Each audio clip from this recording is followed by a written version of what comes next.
अगले साल होने वाले लोकसभा चुनाव के लिए भाजपा ने अभी से कदम ताल शुरू कर दी है, जबकि कांग्रेस विधानसभा चुनाव में जीत के बाद आराम से पसरी हुई है।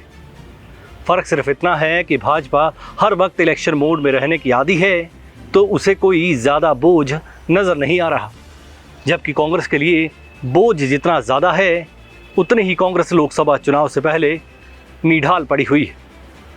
भाजपा सरेआम फ्रंट फुट पर आकर खेलने जा रही है, तो कांग्रेस आपस में ही खेलने में मस्त है। दरअसल जेपी नड्डा ने लोकसभा चुनाव के लिए 2 दिन बाद हिमाचल में मार्च पास्ट शुरू कर देना है। इसके लिए हिमाचल भाजपा ने रोड मैप बनाने शुरू कर दिए हैं। ऑन द रिकॉर्ड नूरपुर की जनसभा कामयाब हो जाए, इसके लिए ऑफ द रिकॉर्ड भीड़ जुटाने लाने के आदेश भी जारी कर दिए गए हैं। नड्डा यहां पर भाजपा के संगठनात्मक जिला नूरपुर के कार्यालय का उद्घाटन करेंगे, मगर तैयारी रैली के लिहाज से की जा रही है।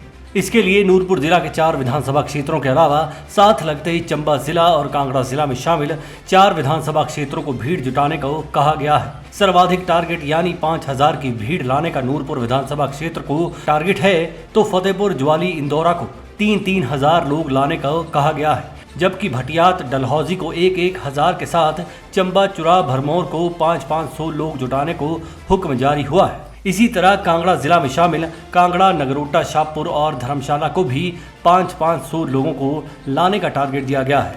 मगर खबर ये है कि नूरपुर में नड्डा के चेहरे पर नूर लाने के लिए तमाम चेहरे बेनूर पड़े नजर आ रहे हैं। हाईकमान के विधानसभा चुनाव में लिए गए फैसले भी अब फासले बढ़ाना शुरू हो गए हैं।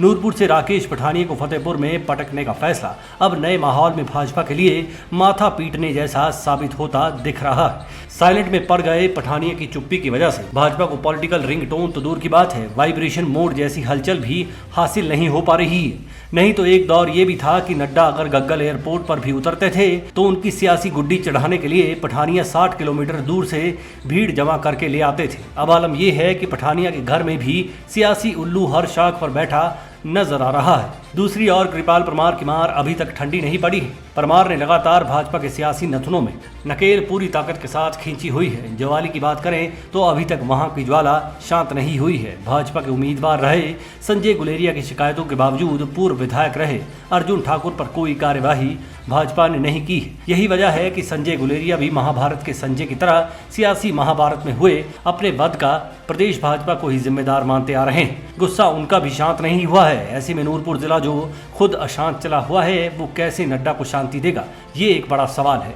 यही वजह है कि भाजपा को नूरपुर में भीड़ जुटाने के लिए चंबा, कांगड़ा के कुल 11 अन्य विधानसभा क्षेत्रों से भीड़ इकट्ठा करने पर मजबूर होना पड़ रहा है। भाजपा की इस खस्ता हालात का अंदाजा लगाने के लिए इससे बड़ा कोई उदाहरण नहीं हो सकता। अब बात करते हैं कांग्रेस की। सत्ता में भाजपा की पीठ लगाने के लिए कांगड़ा, चंबा से गठीली सियासी मांसपेशियां यहीं से बनी थी, लेकिन जब कांगड़ा को मजबूत छाती रखने का सिला देने का वक्त आया तो सरकार में पॉलिटिकली मस्क्यूलर डिस्ट्रॉफी का शिकार यही जिला हुआ। यही वजह है कि लोकसभा चुनाव में कांग्रेस को विधानसभा चुनाव जैसी ताकत मिलेगी, ये सोचना सियासी तौर पर बेवकूफ़ी ही समझा जा सकता है। चौधरी चंद्र कुमार को एक तरफ रख दिया जाए और बकाया जिन नेताओं को सत्ता की रीढ़ की हड्डी का मन का मानकर सरकार के जिस्म रखा गया है, उन तमाम चेहरों के लिए पॉलिटिकल वैल्यू तो दूर की बात है, फेस वैल्यू की क्राइसिस जग जाहिर है। इन हालात में कांग्रेस की हालत भी बीजेपी जैसी ही है। लोकसभा चुनाव अगर सिर पर आ रहे हैं तो ये भी सच ही कहा जा सकता है कि सियासी खतरे का पानी भाजपा कांग्रेस दोनों की नाक के ऊपर से